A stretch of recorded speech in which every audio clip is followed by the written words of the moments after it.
minutes. I'm making this very important video because I don't want to forget these things that I'm about to say, and I will never forget them. But um, I am impaired when it comes to computers because I am electrosensitive, so I'm not able to make diagrams of the things that I'm describing, and I welcome anyone out there who is so inclined to go ahead and do so, because it's very important that we have an accurate concept of what we are actually living on and living in. So I just want to start by saying that I see the universe as a set of Russian dolls, and that the outermost Russian doll, the largest one, is the domain of the Most High. So like the biggest Russian doll on the outside of all the other Russian dolls is the domain of the Most High, and they just get smaller and smaller and denser from there. Ours is the densest of them all, the most dense internal Russian doll, or world, you could say. We have a material reality that's very solid. The world above ours is the astral world, and that is where we go when we dream. And that world is not solid, but it still is reminiscent of our material physical world here, because we take that with us in our memory.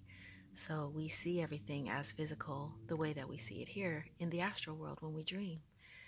But the worlds just get more and more refined from there, and they get, the less you incarnate, the more spiritualized you become, until you really have no distinction from the rest of the spirit. The spirit is like an ocean of sound and color and temperature and frequencies.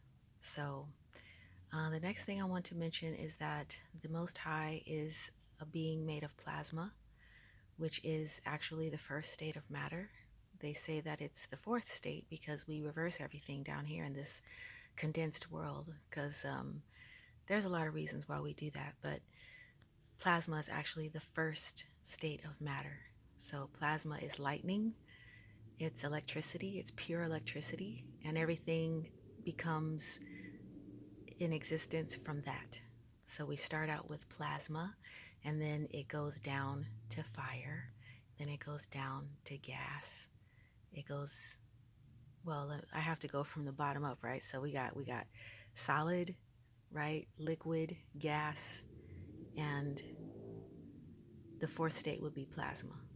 So that in the reverse is really what it is. Creation happens from the top down, as it were. So the next thing I want to mention is that the sky, the dome above us that we look up at and we see, is mentioned in the Bible as being polished. Well, for one thing, they refer to it as the vault of heaven, the vault, which means that there's something very precious in here. It's a vault. It's locked, and no one can come in and out. It's not like people can come and go. I do believe that spiritual beings can come and go, though. It's just that if your body is dense, like say you're a lizard or something, or you're not going to just be able to come and go in and out of here, okay? Because this is a vault. It's locked.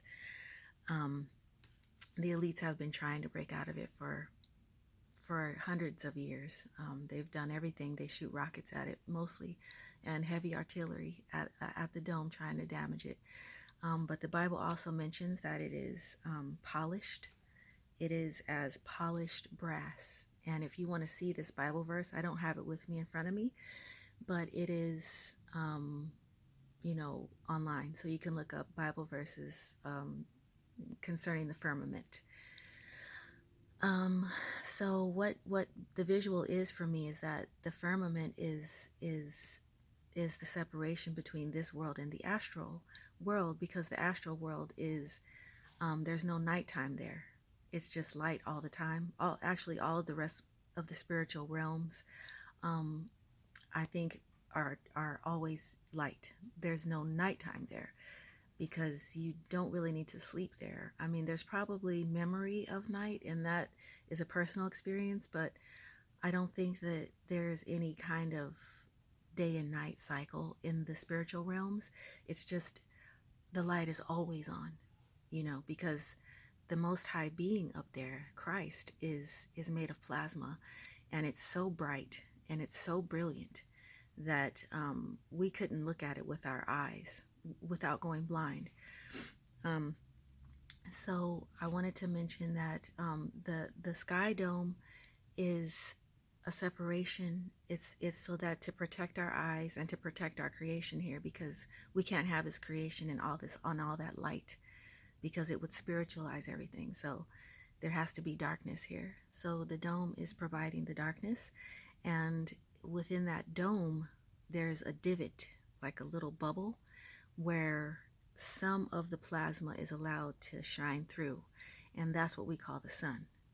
So the sun, I think, is like a bubble in the dome, which is metallic. It's like a mirror.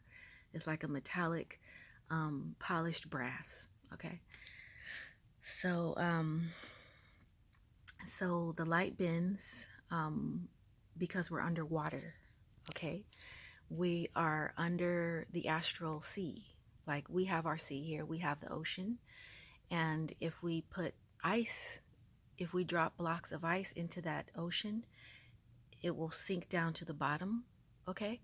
And so it is with our world as well. We are living in a bowl of ice. Our bowl, because we're not on a ball, we're in a bowl. It's a basin. It's like a it's like a bowl that's like this deep and like pretty, round, right? I mean, it's a round bowl, like a plate. It's more like a plate, I would say, than a bowl, because it's not that deep. It's only, as far as we know, the Mariana Trench is the deepest part of our bowl, and that is, I think, 20,000 feet almost. So it's like between 15 and 20,000 feet down. So it's really shallow, but it's 100,000 miles around, because it's 20. Well, I can't figure out this math. It's either 50,000 miles around or 100,000, because it's 25,000 from one end to the other. So just imagine a circle that's 25,000 miles across. Okay, that's how many miles it is across. I'm not a mathematician, so I can't tell you what the whole radius is with that measurement, but I imagine that it's 50 to 100. It's either 50 or 100 around, all the way around 1,000 miles.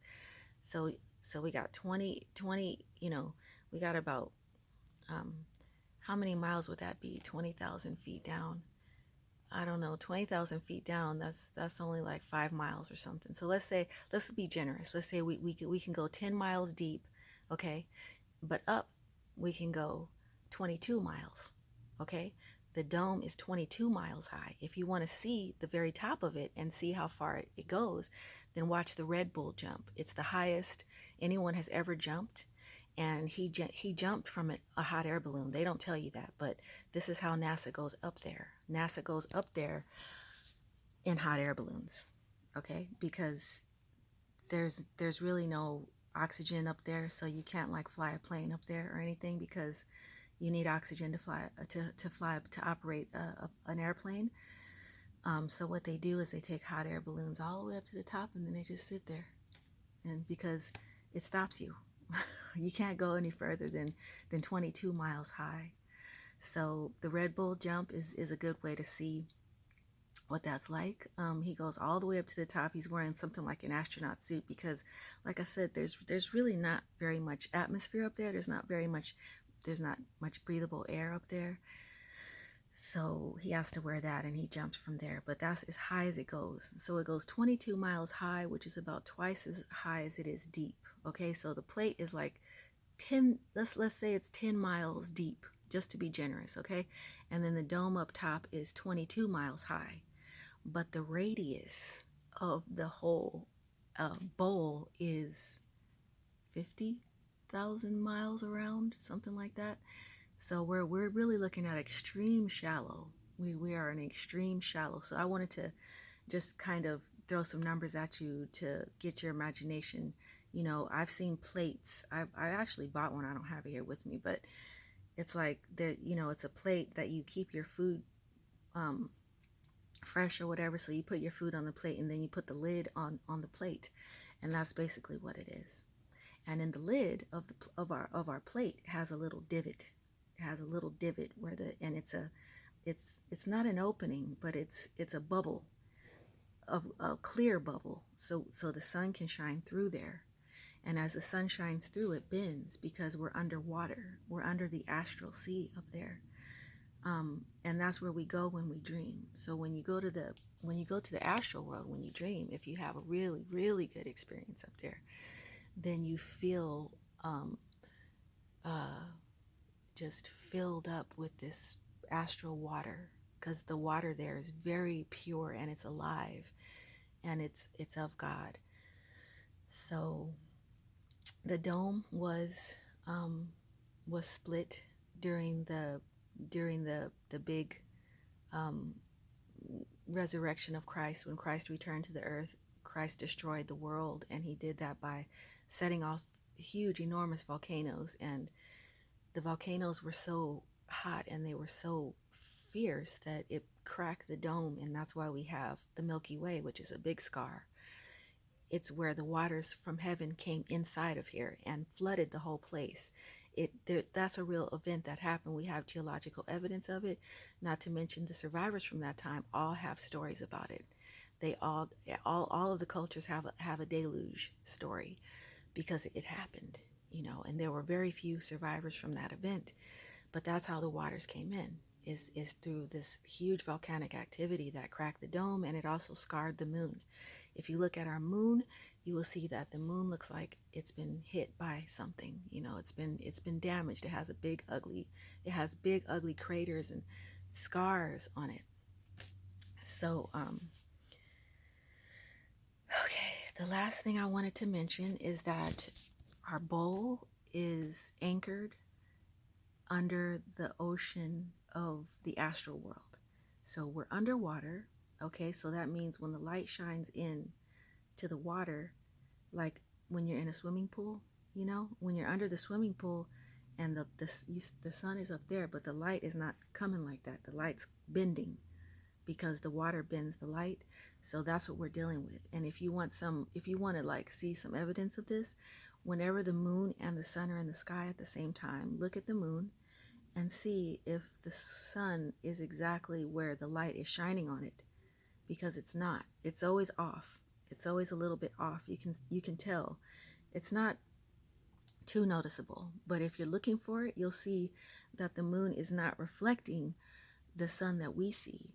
You know, we're seeing our physical sun ray coming through, but the moon is reflecting where the sun actually is, which is in a different location. Okay, so yeah, so our bowl is anchored by ice, the ice wall, the Antarctic ice wall, which goes around the perimeter of the earth, is an anchor. It keeps us anchored because we're underwater. Our whole world is underwater.